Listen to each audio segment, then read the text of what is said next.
Part 2 की starting में हमें निक और बॉस्टन को कार में बैठे दिखाया जाता है। निक उससे पूछता है, टॉन, म्यू और टॉप कितने टाइम से रिलेशनशिप में हैं? तो बॉस्टन उसे कहता है कि यही कुछ 3 महीने से कम। म्यू पहले कहता था कि उसे बॉयफ्रेंड नहीं चाहिए, लेकिन अब मुझे लगता है कि वो झूठ बोल रहा है, उसे एकदम बैडली बॉयफ्रेंड चाहिए। लेकिन तुम ये सब क्यों पूछ रहे हो? क्या तुम भी टॉप को पसंद करने लगे हो? निक कहता है, अरे नहीं, मैं बस क्यूरियस था इसलिए मैंने पूछ लिया। तो बॉस्टन कहता है, वैसे अगर तुम उसे पसंद कर भी लोगे तब भी मुझे कोई सरप्राइज़ नहीं लगेगा। तुम देखो ना, वो कितना ज़्यादा हॉट है, बिल्कुल अपने नाम की तरह। तो निक उससे पूछता है कि क्या तुम उसे पसंद करते हो? तो कुछ देर तक बॉस्टन कुछ कहता नहीं है, लेकिन फिर वो बोलता है कि मुझे हॉटनेस नहीं, क्यूटनेस पसंद है, बिल्कुल तुम्हारी तरह। तो निक उससे पूछता है कि अगर अभी हम अंदर जाएंगे तो मैं उन लोगों से क्या कहूँ कि हम दोनों में क्या रिश्ता है? तो बॉस्टन उससे कहता है कि ऑफ कोर्स हम दोनों फ्रेंड्स हैं, ऐसा बोलना। तो निक थोड़ा-सा नाराज़ हो जाता है। तो बॉस्टन उससे कहता है, तुम क्यों लोगों को बताकर हमारे रिलेशनशिप को ट्रबल में डालना चाहते हो? फिर उसे समझाते हुए कहता है कि ठीक है, तुम्हें जो लगे तुम वो हमारे रिलेशनशिप को नाम दे सकते हो।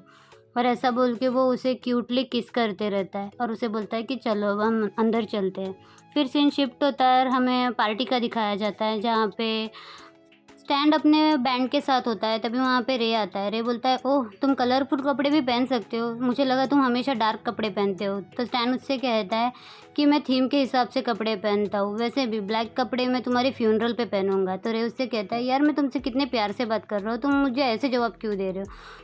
तो स्टैन उससे कहता है, तुम्हारी शक्ल देख के मुझे ऐसे ही जवाब देने का मन करता है। फिर रे उससे पूछता है कि तुम आज रात क्या प्ले करने वाले हो, कौन सा सॉन्ग प्ले करोगे? तो स्टैन उससे बोलता है कि मैंने अपना होमवर्क किया है, तुम इस बात की टेंशन मत लो। तो रे उससे कहता है, क्या तुम मेरा पसंदीदा सॉन्ग प्ले करोगे? तो स्टैन कहता है कि मैं इस बारे में कुछ कह नहीं सकता, तुमको वेट करना पड़ेगा। तो रे उससे कहता है कि मैं वेट करने के लिए तैयार हूँ। ऐसा बोल के रे वहाँ से चला जाता है। हमें दिखाया जाता है कि म्यू वहाँ पे खड़ा होकर उन्हीं दोनों को देख रहा होता है। तभी रे उसके पास आता है। म्यू रे से पूछता है कि रे, तुम्हारे उस बार सिंगर के साथ कुछ चल रहा है ना? तो रे बोलता है, अरे नहीं। तो म्यू उसे कहता है कि मुझे पता है तुम दोनों के बीच ज़रूर कुछ चल रहा है, इसलिए तुमने म्यूज़िक का जो काम है वो अपने ऊपर ले लिया ना? तो रे उससे कहता है, अरे नहीं, मुझे बस उसकी गाने का तरीका और उसकी वॉइस बहुत ज़्यादा पसंद है। तो म्यू उससे कहता है, मुझे लगता है उसके गाने का तरीका और वॉइस से ज़्यादा तुम्हें उसका और भी कुछ पसंद है। तुम अपने आप को किस लिए रोक रहे हो? तो रे उससे कहता है, अरे ऐसी कोई बात नहीं है, हम दोनों बस दोस्त हैं, मुझे उसके लिए कोई फीलिंग्स नहीं है। तो म्यू बोलता है, अच्छा ठीक है। तभी वहाँ पे टॉप आ जाता है। टॉप म्यू के लिए ड्रिंक लेकर आया हुआ होता है। म्यू उससे कहता है, तुम इतनी जल्दी ड्रिंक लेकर आ गए, ये बहुत ज़्यादा जल्दी नहीं हो जाएगा? मैं अभी से ड्रंक हो जाऊँगा। तो टॉप उससे कहता है कि कोई बात नहीं, तुम ड्रंक हो भी जाओगे तो मैं तुम्हारी केयर कर लूँगा। ये सब देख के रे को बिल्कुल भी पसंद नहीं आता। फिर टॉप जो है देखता है कि सिंगर स्टैंड है, तो वो पूछता है कि इसे किसने इनवाइट किया, यहाँ पे सिंगर हायर किसने किया? तो रे उससे कहता है कि इसे मैंने किया है, क्यों तुम्हें कुछ प्रॉब्लम है क्या? तो वो बोलता है कि नहीं। तब उससे कहता है कि नहीं, तुम्हें ना इस जगह के लिए बड़ा बैंड बुक करना चाहिए था, ताकि लोगों को इस जगह के बारे में पता चले। तो रे उससे कहता है, नहीं, मैं इससे एक छोटा सा ही इवेंट रखना चाहता था, मैं इसे बहुत बड़ा बनाना नहीं चाहता था। और वैसे भी ये पार्टी प्राइवेट है, अगर मुझे कभी ज़रूरत पड़ी तो मैं एक नया बैंड हायर कर लूँगा, मुझे सबके बारे में पता है। फिर हमें दिखाया जाता है कि स्टैन जो है वो बहुत प्यारा सा सॉन्ग गाता है और सब लोग एंजॉय करते रहते हैं। बॉस्टन की एक लाइन दिखाई जाती है कि मैं उसे बस यूज़ करना चाहता हूँ, डेट नहीं। फिर हमें दिखाया जाता है बॉस्टन जो रे के करीब आता है और रे से कहता है कि मुझे लगता है कि आज रात तो टॉप म्यू को अपना बना कर ही रखेगा। तो रे उससे कहता है कि कौन किसके साथ सोता है मुझे इससे कोई मतलब नहीं है। तो बॉस्टन उसे कहता है कि तुम सबको फूल बना सकते हो, लेकिन अपने दिल को, एक मिनट, तुम मुझे भी फूल नहीं बना सकते, क्योंकि मुझे पता है कि तुम म्यू से प्यार करते हो। तो रे उससे कहता है कि तुम क्या बकवास किए जा रहे हो? तो बॉस्टन उससे कहता है, ओ प्लीज़ रे, मुझे पता है कि तुम कब से म्यू से प्यार करते हो और तुम्हारी लाइफ भी कितनी ड्रामाटिक है ना। तुम्हें अपने फ्रेंड पे ही क्रश है, लेकिन तुम उससे बात नहीं कर सकते इस बारे में, और तुम उसे उसके बॉयफ्रेंड के साथ देखकर ये प्रिटेंड करते हो तुम कितने ज़्यादा हैप्पी हो। मैं तुम्हें बता दूं कि टॉप तुम जैसा सोच रहे हो वैसा लड़का नहीं है। वो एक बार म्यू को यूज़ कर लेगा और फिर उसे इजीली छोड़ देगा। तो तुम क्या चाहते हो कि म्यू रोता रहे और तुम बस एक साइड कैरेक्टर की तरह उसे कंसोल करते रहो? तुम अपनी फीलिंग्स उसे बता क्यों नहीं देते? इस बारे में सोचो। मैंने म्यू को भी इस बारे में समझाने की बहुत कोशिश की, लेकिन वो इस फ़िलहाल तो प्यार में अंधा है, वो मेरी कोई बात नहीं सुन रहा, लेकिन तुम तो समझ सकते हो ना।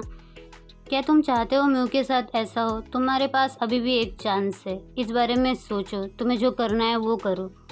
रे इस बारे में सोचते रहता है। बॉस्टन की एक लाइन दिखाई जाती है कि मैं उससे पहले मिला था तो मेरा पूरा हक बनता है। फिर सीन शिफ्ट होता है, हमें दिखाया जाता है कि बॉस्टन जो है वो टॉप के पास आता है, उसे बोलता है क्या तुम अपने बॉयफ्रेंड के लिए ड्रिंक ले रहे हो? तो टॉप कहता है हाँ, तो बॉस्टन से कहता है उसे ज़्यादा ड्रिंक मत पिलाओ, उसे बहुत जल्दी नशा चढ़ जाता है। तो टॉप उससे कहता है कि उसे एंजॉय करने दो, वो वैसे भी अगर उसे नशा चढ़ गया है तो मैं उसकी केयर कर लूँगा। फिर टॉप जाने की कोशिश करता है तो बॉस्टन उसे रोक लेता है। टॉप उससे कहता है कि तुम मेरा रास्ता क्यों रोक रहे हो, मुझे म्यू के पास जाना है, उसकी केयर करनी है। तो बॉस्टन उससे कहता है कि मैं तुम्हें कुछ बताना चाहता हूँ जो कि तुम्हारे लिए जानना बहुत ज़रूरी है। तो टॉप उससे कहता है कि क्या? बॉस्टन उससे कहता है कि मुझे पता है कि तुम म्यू से बहुत ज़्यादा प्यार करते हो, लेकिन क्या तुम अकेले इंसान हो जो म्यू से इतना प्यार करते हो? तो टॉप उससे कहता है कि तुम्हारे कहने का क्या मतलब है? तो बॉस्टन कहता है कि मैं तुमसे बेट लगा सकता हूँ कि म्यू और रे बस फ्रेंड्स नहीं है, वो फ्रेंड्स से कुछ ज़्यादा है। ऐसा बोल के उन दोनों की पिक दिखाता है जिसमें वो दोनों किस कर रहे होते हैं। टॉप उससे वो पिक लेने की कोशिश करता है तो बॉस्टन उससे कहता है कि ये सिर्फ एक पिक नहीं है, मेरे पास तो वीडियोज़ भी है। तो टॉप उससे कहता है कि तुम मुझे अभी क्यों नहीं दिखा रहे? तो बॉस्टन उससे कहता है अभी यहाँ पे पार्टी चल रही है और मैं पार्टी का मूड ख़राब नहीं करना चाहता। तो टॉप उससे कहता है अगर तुम्हें दिखाना ही नहीं था तो ये सब क्यों कर रहे हो? ये सारी बातें जो है निक भी सुन रहा होता है। बॉस्टन उससे कहता है कि पार्टी ओवर होने के बाद मैं तुम्हें मैसेज करूँगा, तब तुम वहाँ पे आ जाना। और ऐसा बोल के वो वहाँ से चला जाता है। टॉप इसी बारे में सोचते रहता है। फिर सीन शिफ्ट होता है और हमें दिखाया जाता है कि चुआन जो है अपने फ्रेंड्स को बाय बोलती है। फिर सीन शिफ्ट होता है, हमें बॉस्टन और निक को दिखाया जाता है। बॉस्टन निक से कहता है कि क्या तुम अकेले घर चले जाओगे? मुझे यहाँ पे रे को हेल्प करनी है ये सब साफ़ करने में। तो निक उससे कहता है कि हाँ कोई बात नहीं, मैं चले जाऊँगा। तो बॉस्टन उससे कहता है मुझे तुम्हारी फ़िक्र हो रही है, तुम सच में चले जाओगे ना? तो निक उससे कहता है अरे टेंशन मत लो, मेरा फेस देखो, वैसे भी मुझे कोई हर्ट नहीं करेगा। तो बॉस्टन उससे कहता है मुझे बस तुम्हारी चिंता हो रही थी, आई एम सॉरी। तो निक बोलता है कि कोई बात नहीं। ऐसा बोल के वो फिर वहाँ से चला जाता है और बॉस्टन एक विकेट से स्माइल देता है कि आज रात वो ज़रूर कुछ गड़बड़ करने वाला है। फिर हमें दिखाया जाता है कि रे जो है वो स्टैन को देख रहा होता है, तभी उसके पास म्यू आ जाता है। म्यू उससे कहता है कि पूरे पार्टी में तुम उसे घूर-घूर के देख रहे थे। मुझे लगता है कि वो भी तुम में इंटरेस्टेड है। तुम एक ट्राई क्यों नहीं करते? मुझे बस तुम्हें खुश देखना है। तो रे उसे बोलता है कि अच्छा ठीक है। तो म्यू से कहता है कि तुम ब्लश कर रहे हो। तभी वहाँ पे टॉप आ जाता है। टॉप म्यू से कहता है कि क्या तुम अभी घर चलना चाहते हो? म्यू कहता है कि नहीं, मुझे रे की हेल्प करनी है ये सब साफ करने में। रे उससे कहता है कि अगर मेरा दोस्त नहीं जाना चाहता है तो तुम उसे ज़बरदस्ती क्यों ले जाना चाहते हो? तो टॉप उससे कहता है कि मेरे पास एक ही बॉयफ्रेंड है और मैं अपने बॉयफ्रेंड को घर ले जाना चाहता हूँ। तो रे उससे कहता है कि ये मेरा दोस्त है और उसे यहाँ पे रुकना है। टॉप म्यू कहता है तुम दोनों झगड़ा बंद करो। तो टॉप उससे कहता है कि दोस्तों की बात रही तो यहाँ पे काफ़ी सारे दोस्त हैं तुम्हारे लिए, बंच ऑफ फ्रेंड्स, और मेरे पास सिर्फ मेरा एक ही बॉयफ्रेंड है। ऐसा बोल के वो उसका हाथ पकड़ के ले जाता है और रे बस उसको देखते रहता है। हम देखते हैं कि बॉस्टन उन तीनों को देख रहा होता है और उसे समझ में आता है कि मैसेज का कोई असर पड़ा नहीं है शायद। फिर हमें दिखाया जाता है कि स्टैन बाहर वेट कर रहा होता है, तभी उसके पास रे आता है। रे उससे पूछता है कि क्या तुमने अपनी बाइक नहीं लाई? तो स्टैन कहता है कि नहीं, मैंने उसे गैरेज में दिया है, लेकिन मैंने कैब बुक कर ली है, वो बस आती होगी। रे उससे कहता है कि ठीक है, मैं तुम्हें कंपनी दे देता हूँ। फिर रे उसे कहता है कि थैंक यू सो मच, तुम्हारी वजह से गेस्ट ने बहुत ज़्यादा एंजॉय किया। स्टैन उससे कहता है ये तो मेरी ड्यूटी थी, लेकिन मैंने देखा कि तुम्हारा मूड कुछ अच्छा नहीं था, तुमने एंजॉय नहीं किया क्या? तो रे उससे कहता है कि इस बात को छोड़ो, इस बारे में हम फिर कभी बात कर लेंगे। फिर स्टैन बोलता है कि शिट, मेरी कैब जो है और आधा घंटा लेट हो जाएगी। तो रे उससे कहता है कि बुकिंग कैंसिल कर दो, मैं तुम्हें घर पे छोड़ देता हूँ। तो स्टैन उससे कहता है नहीं, मैं वेट कर लूँगा। तो रे उसका हाथ पकड़ते हुए से कहता है कि तुमने मेरी जान बचाई थी, अब मैं तुम्हारी जान बचाना चाहता हूँ। फिर सीन शिफ्ट होता है और हमें म्यू और टॉप को दिखाया जाता है। टॉप उसे घर पे छोड़ने के लिए आया होता है, तभी उसे बॉस्टन का मैसेज आता है कि क्या तुम आ रहे हो? टॉप उस मैसेज को इग्नोर करता है। म्यू टॉप से कहता है थैंक यू सो मच मुझे घर पे ड्रॉप करने के लिए।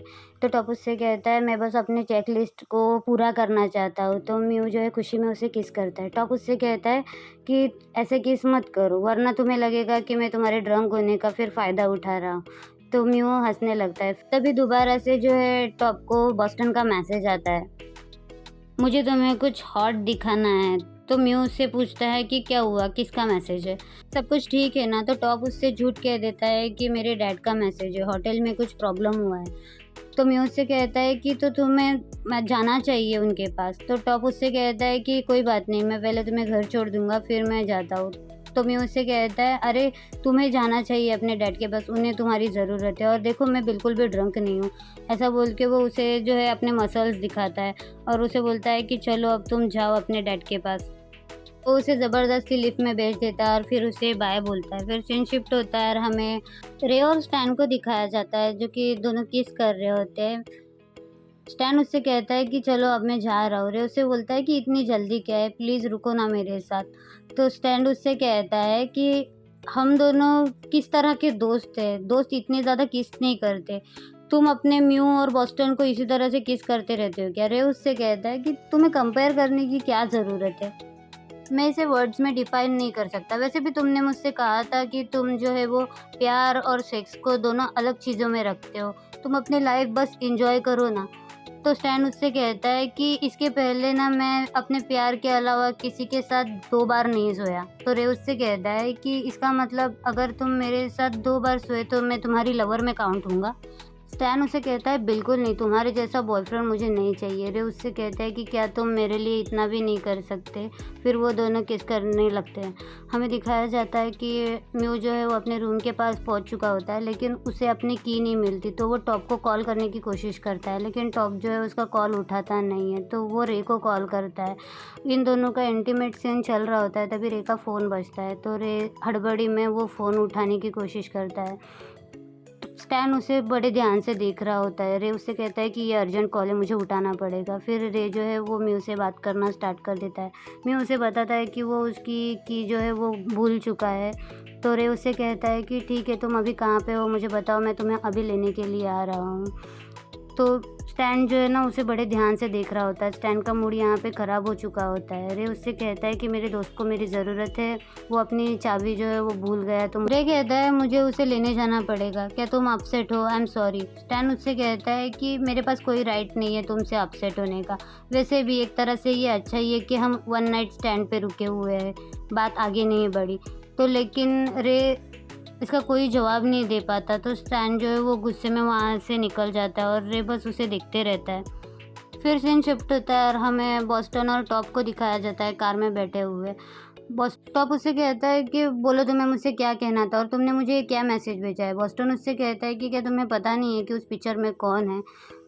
टॉप कहता है कि मुझे पता है लेकिन मैं बस क्लियर होना चाहता हूँ। बॉस्टन उससे कहता है कि ये सिर्फ एक पिक्चर नहीं है, मेरे पास तो वीडियोस भी है। ऐसा बोल के वो उसे वीडियो दिखाता है, उसे कहता है कि देख लो इस वीडियो में म्यू जो है तुम्हें दिखाने की कोशिश करता है, म्यू वैसा नहीं है। म्यू और रे के बीच सब कुछ हो चुका है।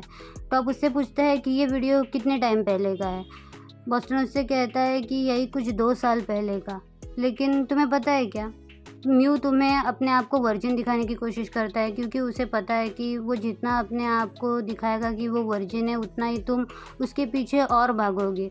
और किसे पता कि इन दोनों के बीच ये एक बार हो चुका है या फिर कई बार हो चुका है। वैसे भी रेत के मन में तो म्यू ही बसा है, वो तो उसे डेट ही करना चाहता है। तो अगर तुम अभी मेरे साथ कुछ करोगे तो ये गलत में काउंट नहीं होगा। ऐसा बोल के वो उसके बहुत ज़्यादा क्लोज जाता है और उसे किस करना स्टार्ट कर देता है।